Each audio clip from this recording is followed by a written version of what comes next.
এই বিশ্ববিদ্যালয়ে শুধুমাত্র একটা নীতি অবশিষ্ট ছিল, সেটা হচ্ছে মুজিববাদ নীতি, আওয়ামী নীতি। সেটার স্টুডেন্ট হোক কিংবা শিক্ষক হোক, প্রত্যেকটা জায়গাতে এই নীতিকে প্রায়োরিটি দেওয়া হয়েছে। আমরা সেই নীতির বাইরে এসে একাডেমিক জায়গাতে ঢাকা বিশ্ববিদ্যালয়ে যখন ফার্স্ট ইয়ারের কোনো স্টুডেন্ট বিশ্ববিদ্যালয়ে চান্স পায়, তখন যেই মেধাটা নিয়ে বিশ্ববিদ্যালয়ে আসে, পরবর্তীতে কিন্তু সে সেই মেধাটা ধরে রাখতে পারে না। কারণ সেই মেধা ধরে রাখতে গিয়ে তার যে একাডেমিক যে পরিবেশ প্রয়োজন ছিল ডিপার্টমেন্টে, সেই পরিবেশগুলো আমরা বিরাজমান পাই না। যেমন এমনও ডিপার্টমেন্ট আছে যেখানে 80 জন বসার ক্যাপাসিটি, সেখানে 200 জন স্টুডেন্ট ক্লাস করছে। এই জায়গাগুলোতে আমার জোরদার দিতে হবে। যে টিচার নিয়োগ হচ্ছে সেই নিয়োগে ফেয়ার নিয়োগ নিয়ে আসতে হবে, কোনো মতাদর্শকে যেন প্রায়োরিটি দেওয়া না হয়। তাছাড়া স্টুডেন্টদেরকে যদি প্রপারলি পড়াশোনা করার সুযোগ করে দিতে হয়, তাহলে কিন্তু আমার আবাসন যে সংকটটা আছে, সেই সংকটটা আমাকে মোকাবেলা করতে হবে।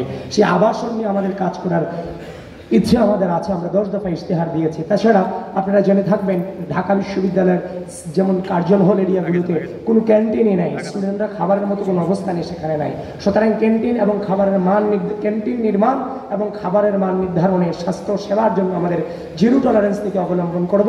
আর বিশেষ করে ঢাকা বিশ্ববিদ্যালয়ের যে ক্যাম্পাসের নিরাপত্তা, সেই নিরাপত্তা হুট করে পুরো ক্যাম্পাসকে কারোর জন্য 144 দ্বারা জারি করার কোনো সুযোগ নেই। সেজন্য আমরা আমাদের ইশতেহারে বলেছি ঢাকা বিশ্ববিদ্যালয়ে কয়েকটা জোনে আমরা ভাগ করে ফেলবো, যেমন yellow zone, green zone, red zone সহ কয়েকটা জোনে ভাগ করে ওই জোনগুলোতে আমরা প্রবেশাধিকারে বাধ্যবাধকতা করব।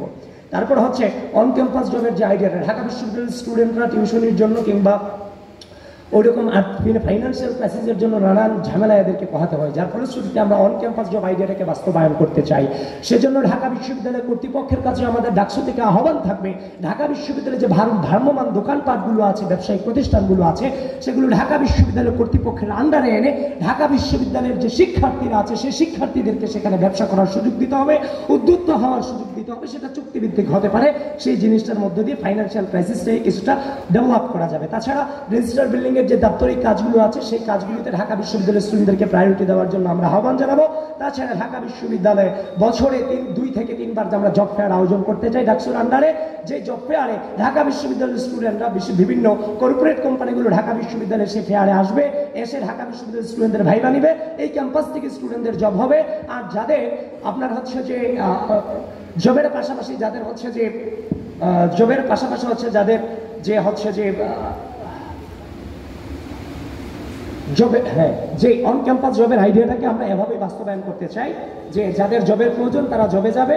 তাছাড়াও আরো কিছু আইডিয়া এখানে আমি আছে, যদি ডিটেলসে যে সেটা আমি 10 মিনিট শেষ করতে পারবে না। তারপর হচ্ছে একাডেমিক কারিকুলামের বাইরে বা একটা টেকনোলজিক্যাল যে স্কিল এবং হচ্ছে যে ইংরেজি ভাষার যে দক্ষতা, তার পাশাপাশি বৈশ্বিকভাবে যে ভাষার গুরুত্ব আছে, সেমন একটা ভাষা আমরা বাধ্যবাধকতা করতে চাই। আর নারীর ইস্যুটাকে সবচাইতে বেশি গুরুত্ব আরোপ করতে চাই। বিশেষ করে যে ডাইনোসর যুগের আইনগুলো এখনো বিদ্যমান আছে, এক হলের নারী বৈধ কার্ড দেখিয়ে আরেক হলের মেয়ে আরেক হলে প্রবেশাধিকার করতে পারবে না, এমনকি লোকাল গার্ডিয়ানের যে ঝামেলাগুলো আছে সেগুলো মিটিয়ে ফেলতে চাই। তাছাড়াও আরো অনেক ইস্যু আমার আছে। সময় শেষ হয়ে গেছে। আপনাদের সকলকে ধন্যবাদ।